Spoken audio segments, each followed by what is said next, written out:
салом дӯстон, ба канали мо хуш омадед. дар видео лайк гузоред ва мо тозатарин хабарҳоро аз ҷаҳони ММА пешкашатон мекунем. спонсори видеои имрӯзаи мо телеграм-канали Шеҳрмардон Шоп мебошад, ки либосҳо ва пойафзолҳои босифати истеҳсоли Кавказ ва Туркияро пешкашатон мекунад.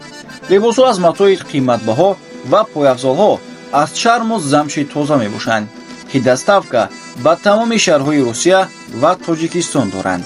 барои фармоиш дар WhatsApp рӯи экран бода нависед ва барои тамошои дигар борҳо силкаи телеграм-канал дар зери видео даромада обуна шавед то гум накунед. варзишгари маъруфи тоҷик Муин Ғафуров ба мухлисонаш муроҷиат карда гуфт, ки овозаҳои баромада асос надоранд. баъзеҳо корти ҷангии мусобиқаи навбатии UFC-ро паҳн карданд, ки дар он Муин Ғафуров низ буд. дар асл ин маълумот нодуруст аст. худи Ғафуров нақл кард, ки вай ҷанги худро интизор аст. салому алайкум ҳама бачо. ин ака занг зад гуфт, ки ами ҳама бародаро мехоҳам, ки бои тамошоро ва Дубай бахшиш ма дар Дубай бой надорум. ӯ файт кард дурӯғай. иншааллоҳ бои мо ба наздикӣ худома розӣ боша маълум меша. бои декабру ки январ дахмо дугу боше азо раҳмат кунам. Муин Ғафуров ҷанговари чоруме мебошад, ки аз Тоҷикистон дар UFC баромад мекунад. ҳанӯз соли 2021 Ғафуров кӯшиш кард, ки тавассути силсилаи довталабони Дана Вайт ба UFC роҳ ёбад, аммо бо қарори ҷудогонаи доварон мағлуб гардид. моҳи июни соли 2023 Муин ба UFC роҳ ёфт ва бо қарори якдиёнаи доварон аз очники Ҷон Кастанеда шикаст хӯрд. дар моҳи октябри ҳамон сол Ғафуров боз аз ҷониби Саид Нурмагомедов низ шикаст хӯрд.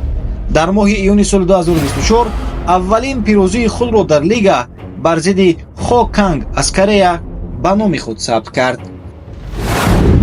занозанӣ дар кӯча байни Анис Ёқубов ва Вартан Асартиян, ки рӯзи 8 сентябр пеш аз мусобиқаи SCA 179 рух дода буд, то ҳол баҳсаш хомӯш нашудааст. дирӯз варзишгари тоҷик Аъзам Ғафуров низ фикри худро чунин иброз дошт. Как бы не было, да, это подло, я считаю, поэтому вот я говорю Болтун, пусть он настигнет меня, встретит, но также поступит, потому что Анис молодой, может где-то погорячил, там можно было там, если с точки зрения, если он говорит как старший, да, могли бы там встретиться.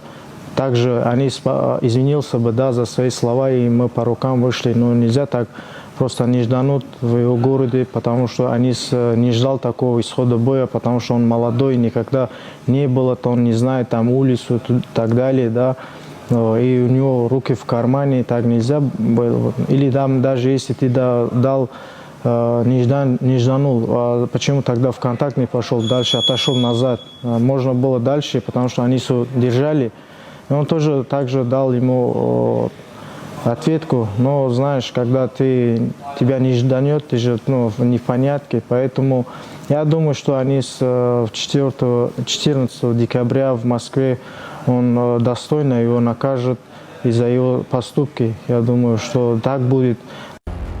ёдрас мешавем, ки муғриба байни Ёқубов ва Асартиян дар мусобиқаи SCA 182 14 декабр дар Москва баргузор мешавад, ки мо ба варзишгари тоҷик муваффақиятро таманно карда аз ӯ танҳо ғолибиятро интизор хоҳем шуд. ва бо шумо дӯстони азиз дар ҳамин ҷо хайру хуш мекунем. хайр то видеои навбатӣ.